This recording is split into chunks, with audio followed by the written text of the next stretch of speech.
bienvenue dans le journal de Place to Be, la rédaction éphémère et contributive, installée ici à Toulouse pendant toute cette première semaine de la COP21. Nous sommes donc une équipe de journalistes, de communicants, de blogueurs, tous motivés pour parler différemment du climat. Difficile parfois d'intéresser, de motiver sur cette question parfois complexe ou lointaine, abstraite. Ici, pendant une semaine, des invités, des chroniques, des reportages, des histoires, des ateliers pour vous intéresser, vous motiver et vous appeler à contribuer. Nous ne vous parlerons ni de Barack Obama, aujourd'hui au programme de ce journal, ni des ours ou de la forêt amazonienne, mais nous tenterons de vous intéresser plutôt à ces solutions qui, ici, près de chez nous, contribuent déjà à lutter à petite échelle peut-être, contre le réchauffement climatique. Bienvenue donc dans Place to Be pour cette deuxième édition avec un programme très complet. Sur ce midi, nous aurons d'abord un envoyé spécial au pays du dérèglement climatique. Il va vivre là où la planète se brise. Hier, il était dans les endroits les plus froids du globe. Demain, il ira au désert. Il témoigne de ce que l'on n'arrive pas à croire et continue pourtant de nous faire rêver. Le Green Teach de Place to Be, c'est Stéphane Lévin. Non, nous ne sommes pas des losers, c'est la chronique du hipster. Zifan Liu nous proposera aujourd'hui, comme chaque jour, son shopping tendance pour s'habiller classe sans faire monter le thermomètre. Et puis, on ne s'est pas trompé dans la date. Aujourd'hui, mardi, c'est la journée des enfants sur Place to Be. Nous accueillerons cet après-midi ici à la rédaction des ateliers sur les médias et le climat pour former les jeunes générations. Noureddine Benzadia, avec Milan Presse, nous expliquera dans ce journal les 12 solutions qu'ont déjà trouvées les enfants pour sauver la planète. Green Pitch, c'est la chronique que Greenpeace et Nicolas Hulot nous envient. Aujourd'hui, la start-up du jour, c'est Tickmeter. Ils nous réapprennent tout simplement à lire et à compter. À ne pas manquer, vous le savez, les reporters de Place to Be sont prêts à tout pour sauver la planète. C'est le tuto qui tue. Aujourd'hui, Anne Mignard ne renonce à rien, elle va jeter son téléphone portable. Ce mardi, nous reprendrons également une petite cup of tea, c'est la chronique de Vanessa Stone, notre chroniqueuse journaliste anglo-saxonne, avec sa revue de presse en anglais. Et puis, vous le méritez, rendez-vous avec le livre sexy du jour. C'est la chronique de Daniel Luciani, notre libraire spécialisé. Il sera en fin de magazine avec nous sur le plateau. Bienvenue dans le journal TV de Place to Be, le journal 100% climato-compatible. C'est parti.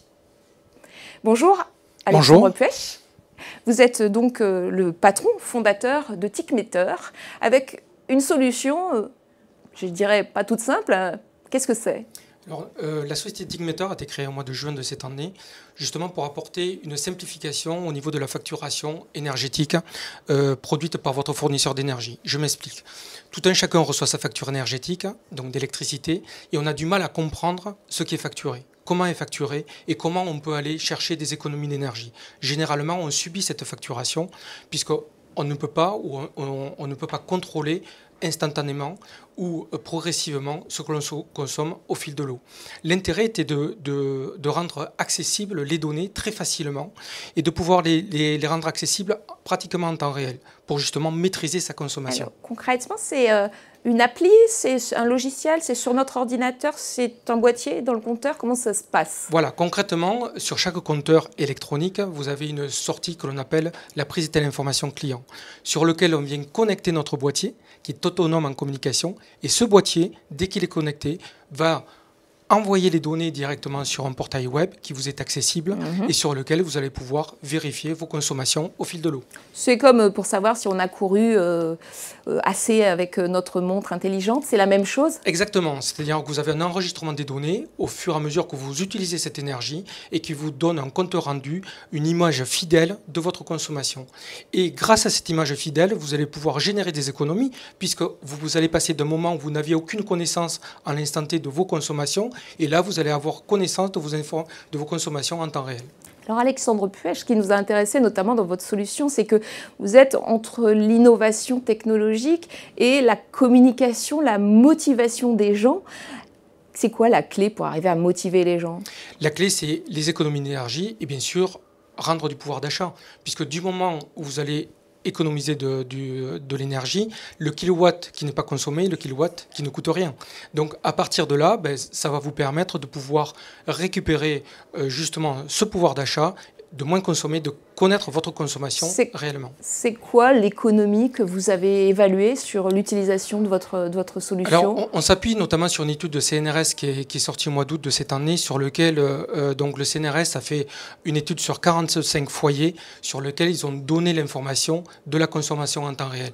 Et du fait d'avoir la connaissance de cette consommation, les gens ont économisé entre 15 et 20% de leur consommation. Concrètement, vous donnez à voir que, par exemple, la lumière est restée allumée dans les chambres, partout, que en plus j'ai là un truc qui tourne et je vois en temps réel presque que finalement je suis en haut de la courbe alors qu'on est au milieu de l'après-midi. Tout à fait, tout simplement, vous avez donc sur votre comptage, votre abonnement, des heures pleines et des heures creuses. Oui. Et généralement, on ne s'en soucie pas régulièrement. Alors qu'il suffirait par exemple de mettre la machine à laver la vaisselle, le linge, la nuit pendant les heures creuses, et là on consommerait moins.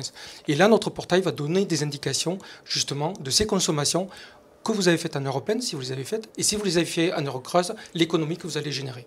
Il y a une clé qui est donc le porte-monnaie, on le sait, peut-être que l'énergie n'est pas encore tout à fait chère. Il y a une clé qui est la compréhension, la visualisation là, de notre consommation d'énergie. L'autre clé, c'est quoi? Le but, c'est de ne pas subir, je dirais, cette facturation, d'être maître de ce que l'on consomme. Les gens sont prêts à changer? Oui, dans vos études de marché. Où on leur explique que justement il y a on va pouvoir générer des économies et là les gens suivent. Du moment où on leur explique. C'est vrai que plusieurs fois on m'a fait la réflexion, tiens, explique-nous la facture EDF parce qu'on n'y comprend rien. Alors que là, justement, au travers du portail, on va rendre ludique les informations pour mieux appréhender cette consommation et mieux la maîtriser. C'est l'avenir. C'est-à-dire que c'est vrai qu'on parle beaucoup des objets connectés, du fait qu'on aura ces informations tout azimut sur notre voiture, notre alarme, ça commence déjà, sur notre smartphone. Vous pensez que c'est l'avenir, on va l'intégrer et que finalement après on aura une alarme et puis finalement même plus besoin d'alarme? Bien sûr, tout un chacun a une voiture, donc conduit, a des instruments de mesure dans sa voiture et s'est approprié ces instruments de mesure. Aujourd'hui dans la maison, justement, on va communiquer sur cette consommation, sur différentes mesures avec les objets connectés pour au mieux coller au plus près à sa consommation et réduire cette consommation et notamment par rapport à ce qui se passe aujourd'hui avec la COP21, réduire les effets carbone et autres au niveau de la planète. Vous avez, j'imagine, aujourd'hui des premiers clients, c'est plutôt des particuliers, des entreprises? Alors, nos boîtiers s'adressent donc aussi bien aux particuliers qu'aux entreprises, mais également à des gens qui sont en précarité énergétique. Il faut savoir qu'en France, il y a 3,5 millions de personnes qui sont en précarité énergétique et qui comptent régulièrement donc, leur consommation, leur argent, puisqu'ils ne peuvent pas dépenser outre mesure. Et là, ce qu'on souhaite, grâce à ces boîtiers qui sont très peu chers, de pouvoir rendre un service et pouvoir maîtriser au mieux ces dépenses. Qu'est-ce qui vous manque aujourd'hui pour grandir, convaincre?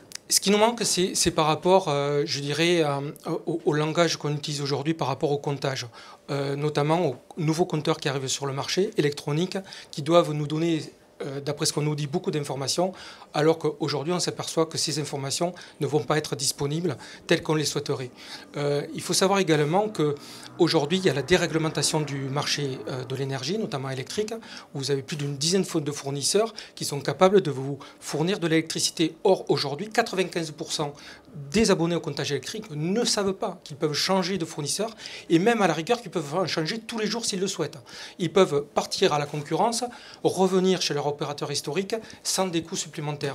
Et tout ça, notre boîtier va permettre d'appréhender ces consommations et de pouvoir au mieux ajuster, grâce au simulateur que nous avons sur nos portails, sa consommation avec les offres des nouveaux opérateurs. Il faut donc TICmeter, votre solution, soit un petit peu plus connue. Et vous êtes là aujourd'hui pour ça. Merci beaucoup, Alexandre Puech. Merci à vous. Merci. Vous êtes, vous aussi, une start-up.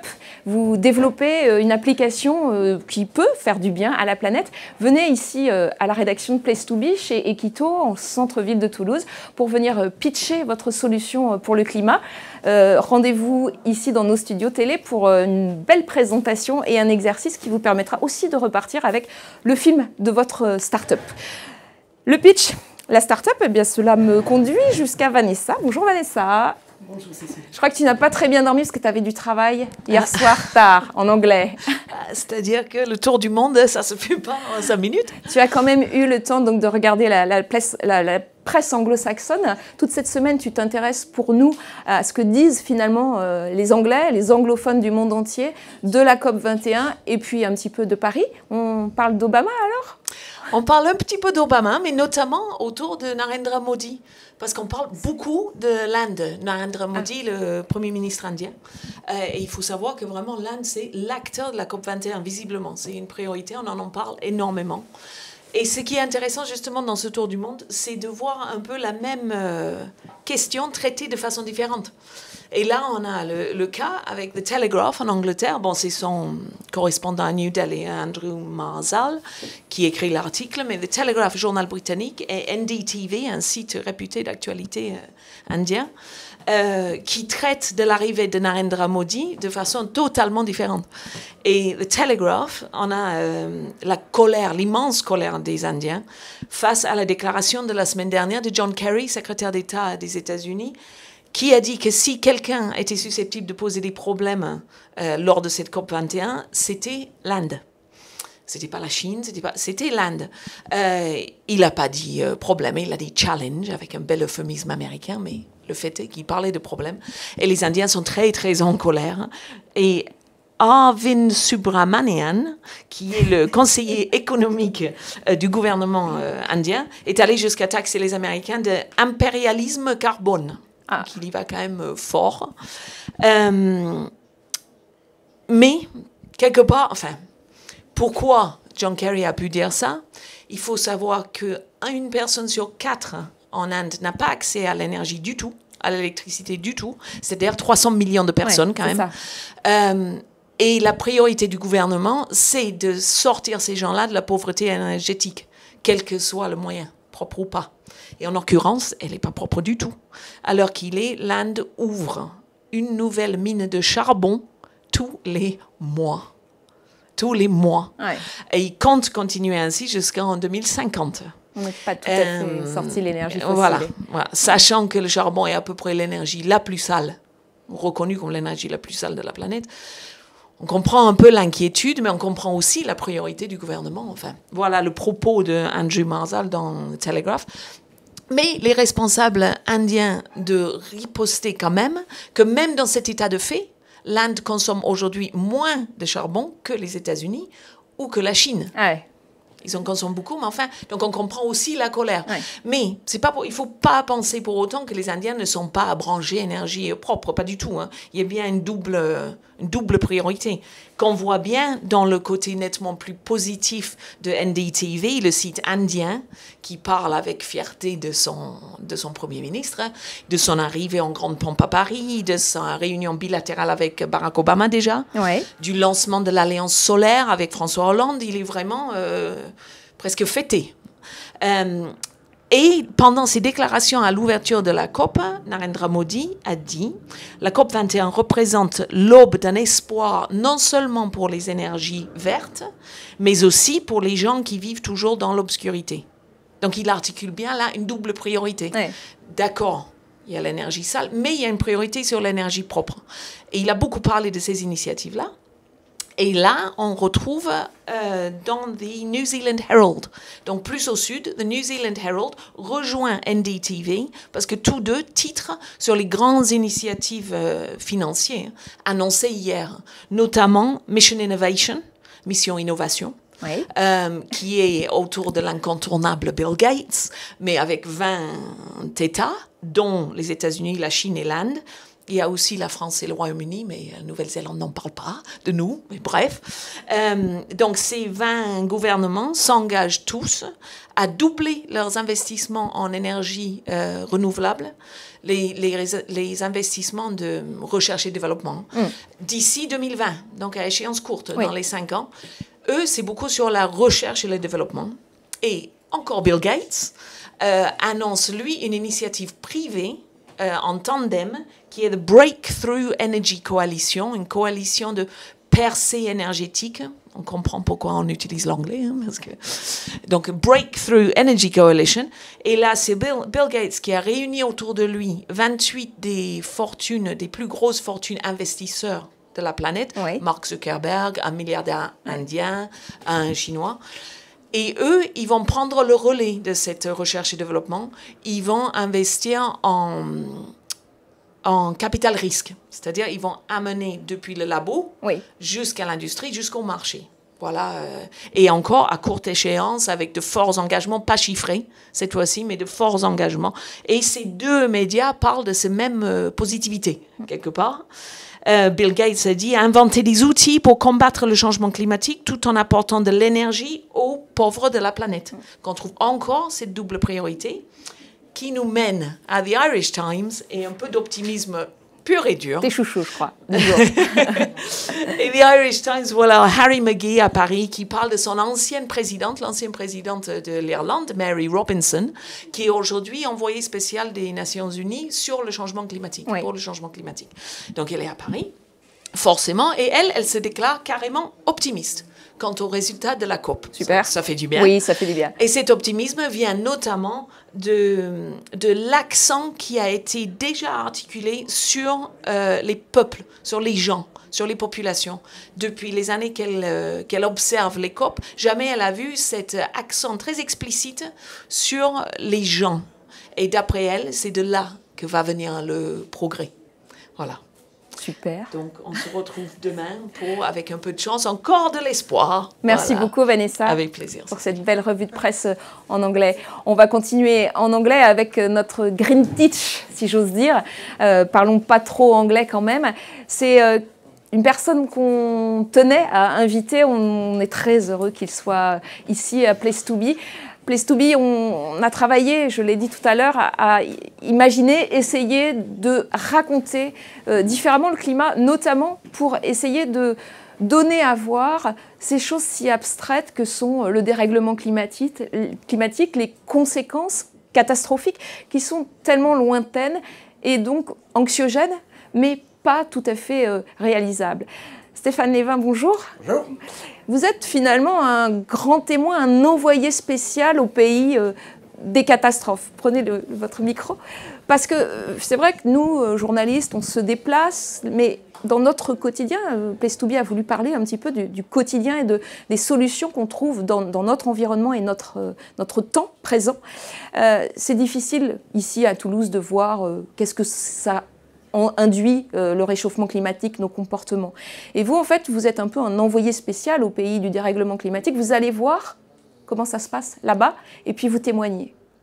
Oui, j'ai la chance d'organiser ces expéditions, ces missions d'observateur, tout simplement. Je ne suis qu'un petit maillon, une petite chaîne dans ce grand écosystème qui porte aux consciences les grands sujets, si vous voulez. Venez avec moi lors d'une prochaine mission sur la banquise, dans le désert, en Amazonie. Et effectivement, ces missions me permettent de voir des choses dans des écosystèmes qui sont des vigies, bien malgré elles, des conséquences du réchauffement climatique. Je pense moi essentiellement au monde polaire, aux Inuits, parce que eux, typiquement, ils vivent une situation injuste.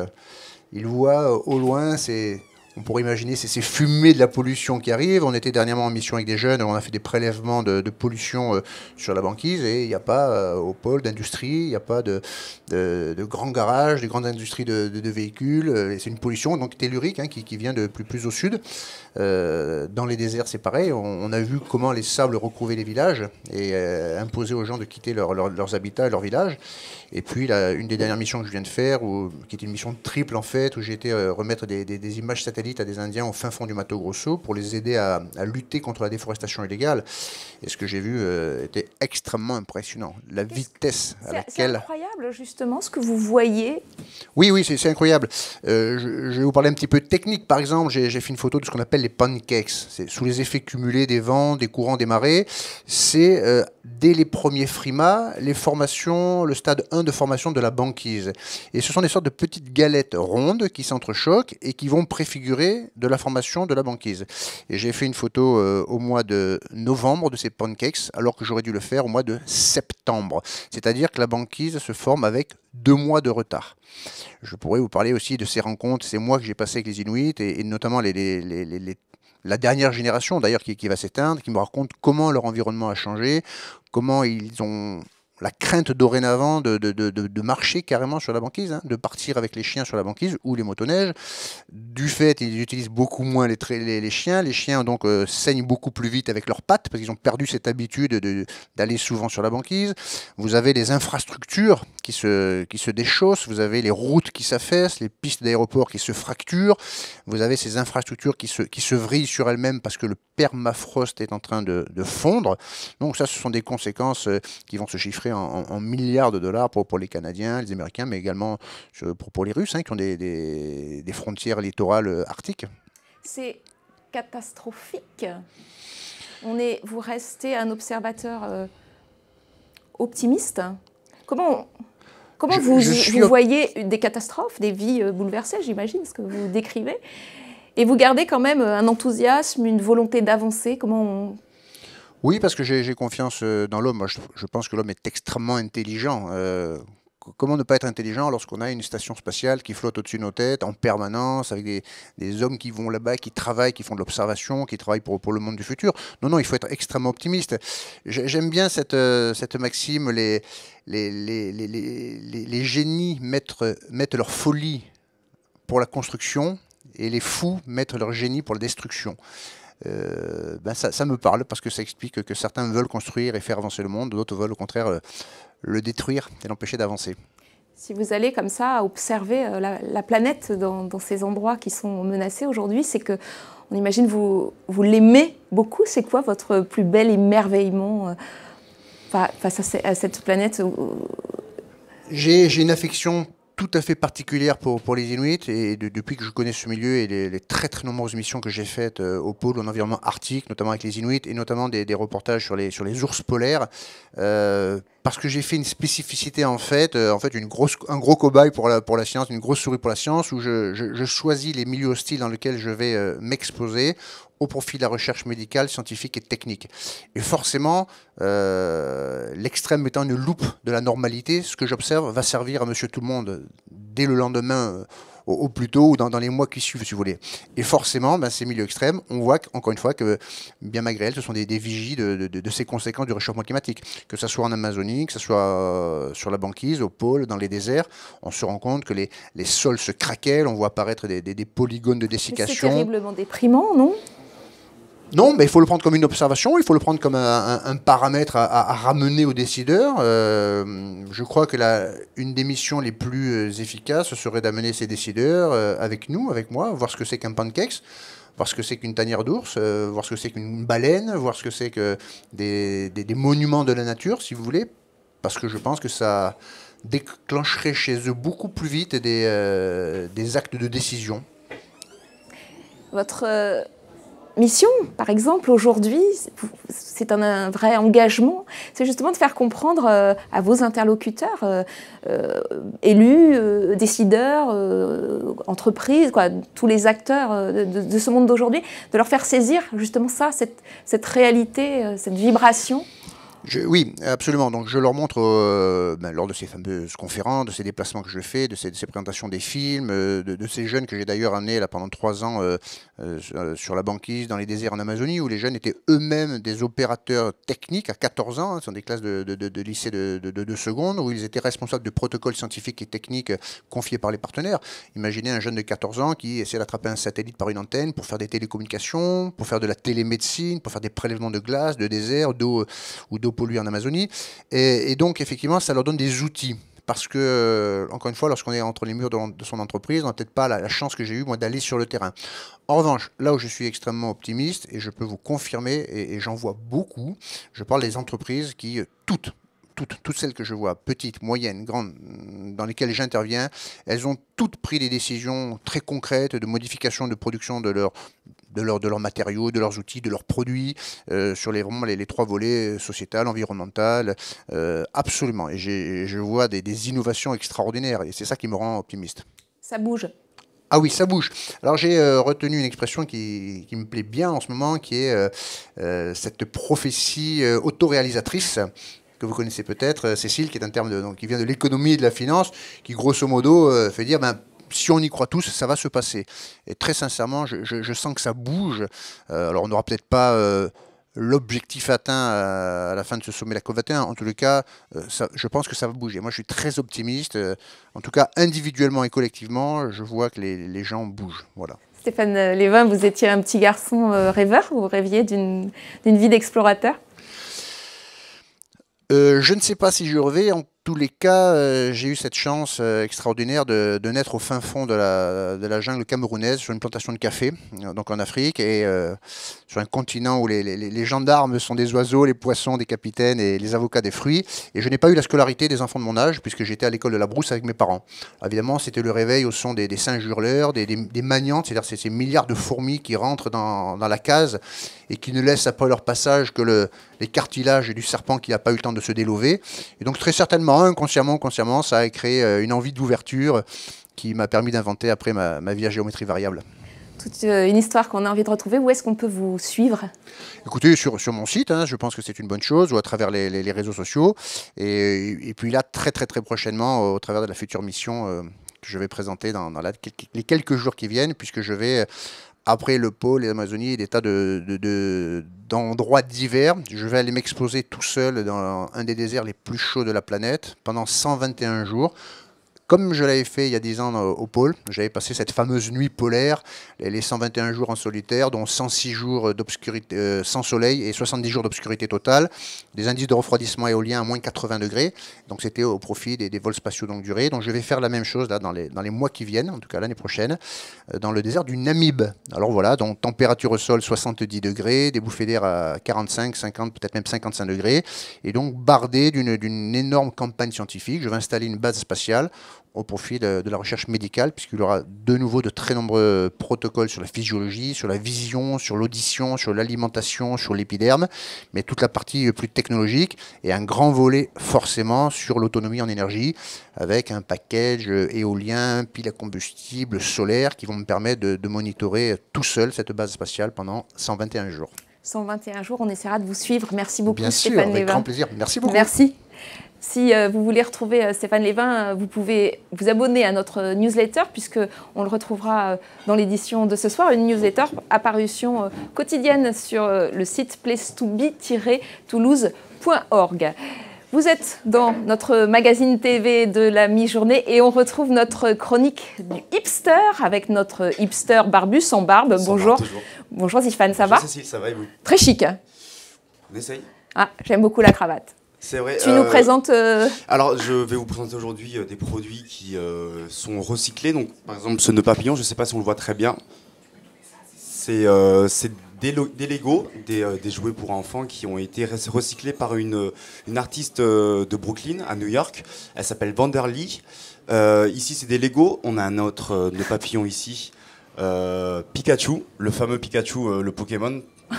Pikachu, ça reste indémodable, on met ça tous les jours, c'est comme voilà, ça exactement, parfait. Oh, c'est bien. Il y a aussi des boutons de manchette, je ne sais pas si on les voit bien, aussi issus de jouets Lego.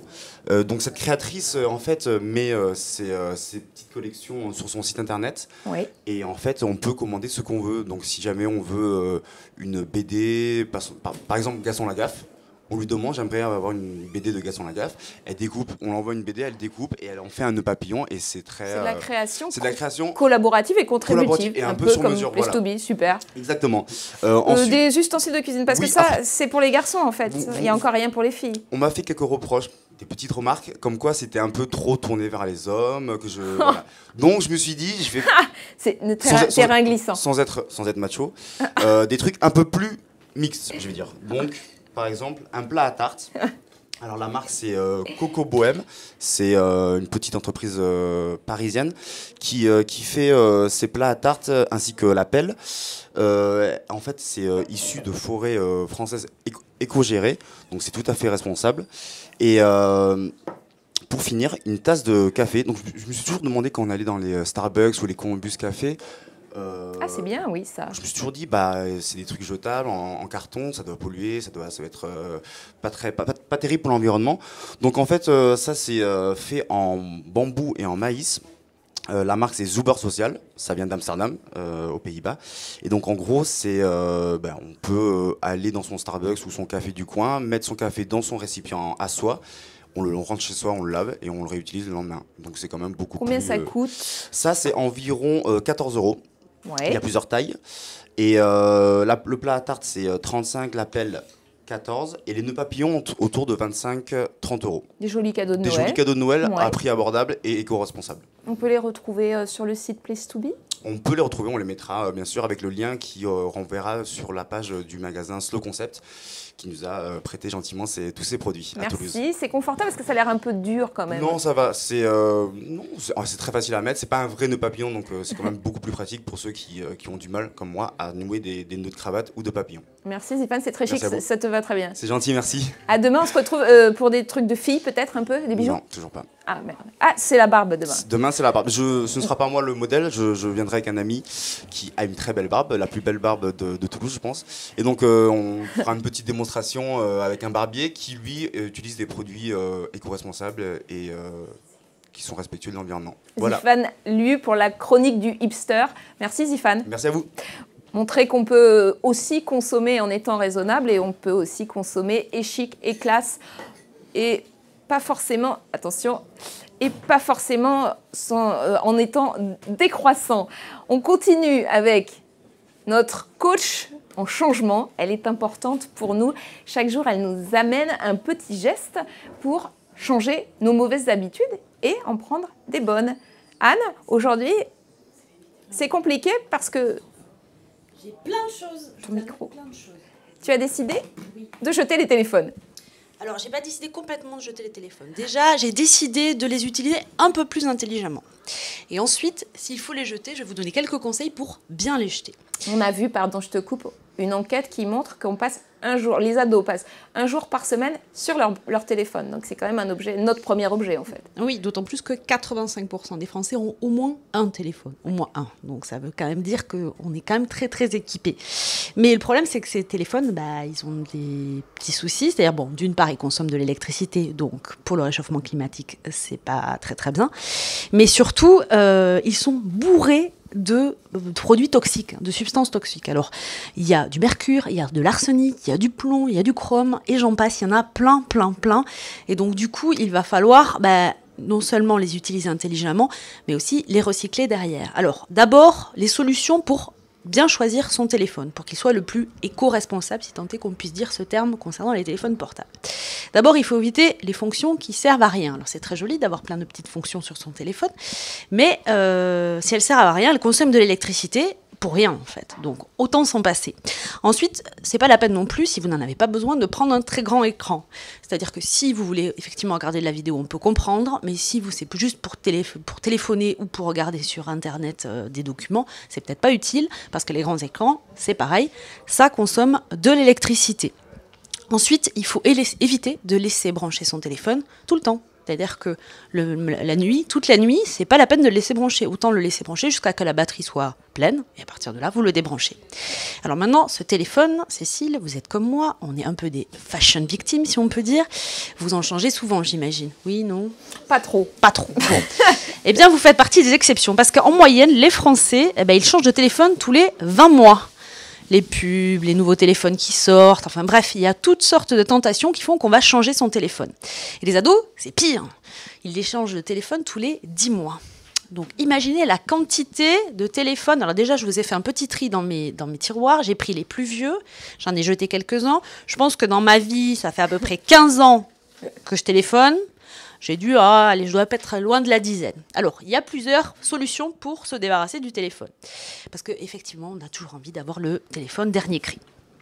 Alors, tout simplement, il faut le ramener chez l'opérateur. Il vous l'a vendu, il le reprend, c'est un principe tout simple. Sachant que des opérateurs vont donner votre téléphone, soit pour qu'il soit recyclé, c'est-à-dire qu'il ne fonctionne plus, donc on va le décomposer et effectivement recycler les produits toxiques et éviter qu'il aille dans la nature. C'est une obligation. C'est une obligation, tout à fait. Soit, il va être réutilisé, c'est-à-dire qu'il va être recyclé, remis en état, on va changer un peu l'aspect, s'il est grillé ou ce genre de choses, et il va être revendu moins cher, notamment dans des pays sous-développés ou en développement. L'autre formule, c'est de le revendre sur Internet. Alors là, ça vous permet de gagner un peu plus d'argent. C'est-à-dire que si votre téléphone il est assez récent, vous pouvez le vendre sur des sites de vente d'occasion comme Le Bon Coin, ou alors sur des sites spécialisés, ça existe, qui vous rachètent le téléphone en fonction de l'âge, du modèle, de l'utilisation, tout ça. Et la dernière solution, c'est de le donner à une association comme Emmaüs, parce que eux, ils les récupèrent, ils les arrangent si c'est possible, et ensuite, ils les vendent très peu cher à des gens qui en ont besoin et qui n'en ont pas les moyens.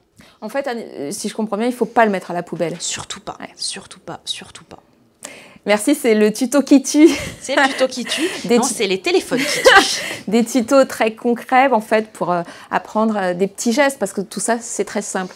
On a parfois du mal à changer nos habitudes, et pourtant, c'est tellement simple. Si vous aussi, vous avez un petit geste, une habitude, une idée à partager, n'hésitez pas à la poster sur les réseaux sociaux, Place2Be, ou sur notre site. Nous sommes preneurs de ces solutions, et bien sûr, nous les partagerons et vous pourrez peut-être, pourquoi pas, nous expliquer un petit peu aussi sur ce plateau de quoi il s'agit.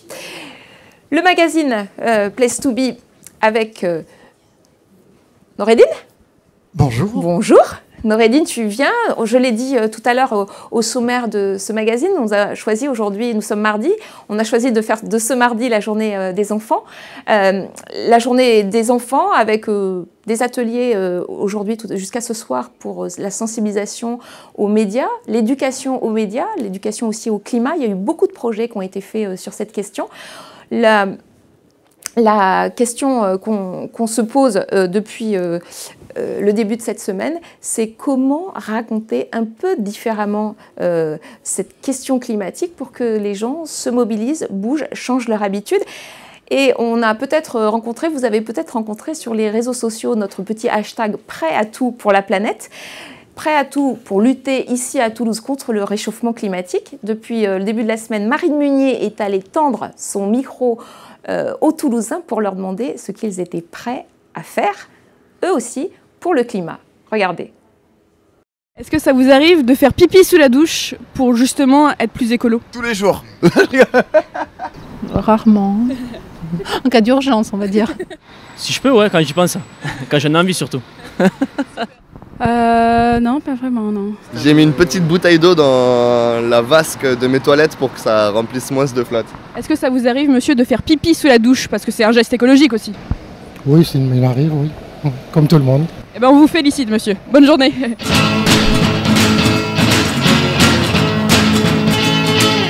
Et Noureddine, Marine est allée demander aux Toulousains ce qu'ils étaient prêts à faire. Et toi, tu es allée demander en fait aux enfants quelle idée ils avaient pour trouver des solutions pour lutter contre le réchauffement climatique. Et en fait, les enfants, ils ont pas mal d'idées. Oui, en fait, on a fait venir une classe donc, à Milan-Presse, une classe de CM1 de l'école Pierre et Marie Curie à Toulouse, qui est venue donc nous expliquer, travailler avec nous pour trouver 12 solutions pour le climat. Donc 12 solutions des enfants pour le climat. Ils ont rédigé du coup un scénario avec les journalistes de l'hebdomadaire Un jour une actu, qu'on a à Milan, et où il y a une vidéo qui est diffusée quotidiennement donc, sur France Télévisions, sur France 4. Et cette vidéo-là, donc c'est 12 solutions pour le climat. Donc, ce sont les enfants eux-mêmes donc, qui ont rédigé, en tout cas, leurs solutions. Les dessins sont faits par Jacques Azam. Donc l'animation, je crois que vous l'intégrerez donc sur le site Place2Be. On ira la voir aussi journée. Sur le site Place2Be. Voilà. Et donc, je vais vous expliquer un petit peu.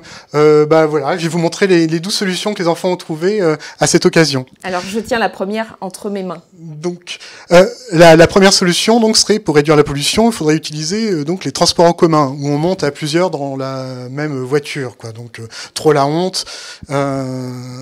Trop la honte comme sur le dessin, donc ça exprime bien cette tendance, cette solution. Sinon, deuxième solution, ça serait de se déplacer à vélo ou à pied pour les petits trajets, et on réserve donc la voiture pour les longs voyages. Troisième solution, on fait attention donc à bien éteindre les lumières ou à débrancher les appareils électriques que l'on n'utilise pas. 4e solution, pour ne pas trop dépenser d'électricité. On n'allume pas la lumière quand il fait jour et on ouvre les volets. C'est mignon.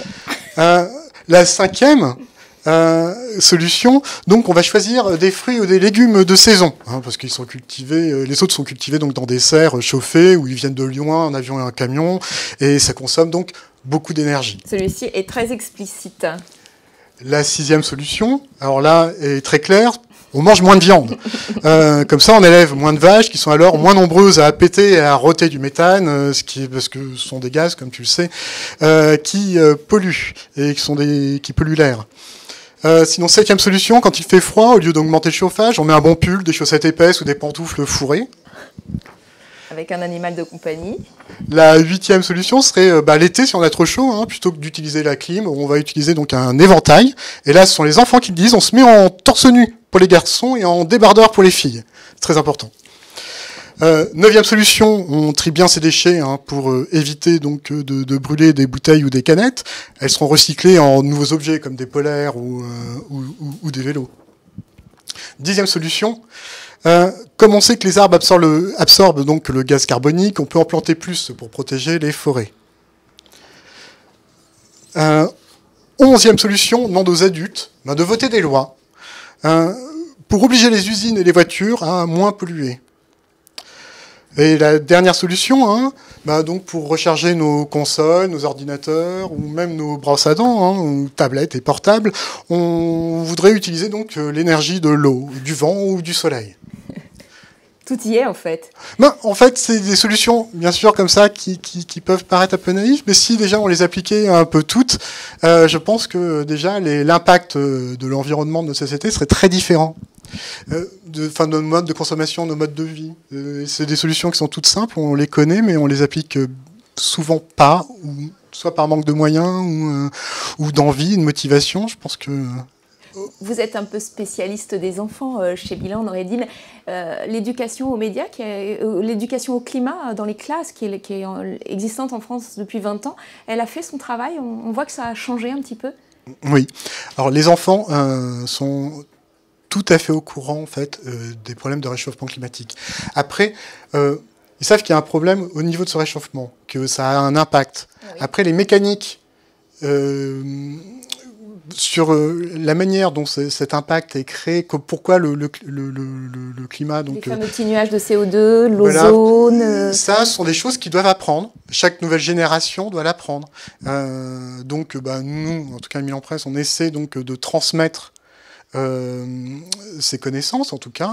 Voilà, le gaz à effet de serre, le méthane, le CO2, pourquoi du coup il favorise le réchauffement climatique. Il n'y a pas que la fonte des glaciers, par exemple, qui est responsable de la montée des eaux, qui a par exemple l'augmentation de la température, simplement, qui a de la dilatation des corps, donc l'eau se dilate. Donc rien que mécaniquement, simplement si on prend un petit peu d'eau, qu'on le met dans un verre et qu'on le chauffe un petit peu, le niveau monte un peu, parce que l'eau se dilate aussi. Voilà, ce sont des choses comme ça qu'on peut essayer de leur montrer, de leur apprendre, alors avec différents moyens, qui sont donc bien sûr cet enseignement, soit des expériences, leur donner des expériences scientifiques à faire chez soi, très simples, qui permettent aussi d'appréhender, de prendre conscience du fonctionnement de ce système, du météorologique qui est en cours. Et ensuite aussi, il y a aussi un autre message qui est de ne pas être trop anxiogène. Parce que c'est souvent notre faute ou celle de nos parents avant. Avec cette nouvelle génération qui arrive, c'est celle en tout cas qui est la plus au courant en tout cas de ce changement climatique. C'est elle qui est déjà... Ils ont déjà les bons réflexes, c'est nous qui ne les avons pas en fait. Les enfants en fait sont beaucoup plus au courant de ce qu'il faut faire que les adultes. En tout cas, ils sont beaucoup plus engagés souvent que leurs parents. Et d'ailleurs, on va leur demander aussi qu'ils nous donnent quelques conseils à nous, les parents. On le demandera cet après-midi aux ateliers de Place to Be. Parce que c'est vrai qu'ils ont souvent le rôle maintenant de parents. Ils nous rappellent à nous qu'il faut qu'on éteigne la lumière, etc. C'est ça. Ouais. Ils ont intégré plus les bons gestes. C'est bien. Merci. Noéline, merci. À demain. À demain. On peut retrouver cette chronique des éditions Milan sur notre site Place to Be, et Milan qui nous accompagne également cet après-midi sur ces ateliers d'éducation aux médias et d'éducation au climat, parce que bien sûr nous engageons, et c'est une chose très importante pour que les enfants acquièrent aussi une approche du climat et de messages autour du climat un petit peu différente. Pour finir ce magazine, Daniel, bonjour. Bonjour. Ça va? Je suis contente que tu viennes finir ce deuxième magazine. Hier, tu nous as apporté un livre sexy. Oui. Aujourd'hui, est-ce que tu nous apportes un livre aussi sexy? Oui, alors hier, c'était Mélanie Laurent. Ouais. C'est dur parce que tu as commencé un peu fort. Avec un hors-série rondelle. Tu l'aimes bien alors. Ouais, mais aujourd'hui, aujourd'hui, plus sérieusement, je vais vous présenter le guide éco-frugal. Alors là, on est sur un autre registre, évidemment. Et ce registre-là, c'est comment faire des économies dans tous les sujets, je vais vous en donner 2, et faire de l'écologie. Donc c'est le guide ultime, en fait. Ça doit être notre Bible à Place to Be. Place to Be, c'est comment faire dans toute notre vie quotidienne des actes qui soient à la fois économiques et écologiques. Voilà, donc ça c'est le guide ultime. Vous le retrouverez chez Biocoop, mais aussi à la FNAC et dans toutes les bonnes librairies. Ça a été écrit par Philippe Lévesque, qui est un ancien financier qui travaillait à Wall Street, et qui a décidé de changer de vie. Et pour changer de vie, il a décidé de faire ce guide. Et alors je vous donne 2 exemples puisqu'on est sur la journée enfance et jeunesse. Premier exemple, c'est pour les bébés. Il est dit, la tétée, c'est sain, économique et écologique. Donc voilà, donc passons à la tétée, mesdames. C'est la petite enfance là quand même. Oui, petite enfance. Ouais. Ouais. Alors pour les étudiants, autre chose, il est dit, pour être éco-frugal quand vous êtes étudiant, vivre comme un étudiant, aller à la rencontre des autres, privilégier l'usage et la propriété. Donc déjà, on donne ça. Et alors, ce qui n'est pas éco-frugal, pensez que rien ne changera. Estimez que les excès de vos aînés vous dispensent d'agir. Et puis, consommez sans penser à demain.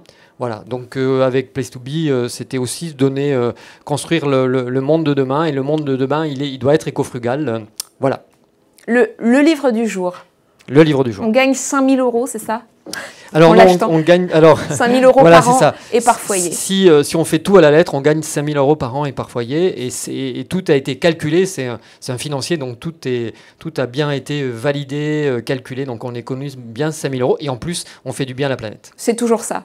Demain, d'ailleurs, on parlera ici à la rédaction de l'économie circulaire, du partage, de Blablacar, de tous ces nouveaux comportements qui nous intéressent et qui nous font aussi gagner de l'argent en respectant la planète. Merci. Place to Be, le magazine TV, c'est terminé pour aujourd'hui. Je vous donne rendez-vous sur le site. Encore une fois, abonnez-vous à notre newsletter pour recevoir toute l'information de cette journée avec un regard décalé d'autres produits de nouveaux médias. Une newsletter nouveaux médias multimédia réalisée par toute la rédaction de Place to Be. Je les remercie, ils sont nombreux, elles sont nombreuses. Je remercie encore une fois ce midi toute l'équipe de Masterfilm avec un engagement et un soutien fantastique. Je remercie Daniel qui est à côté de moi et je vous donne rendez-vous à demain 12h30 pour Place to Be, Toulouse, le magazine télé. Merci.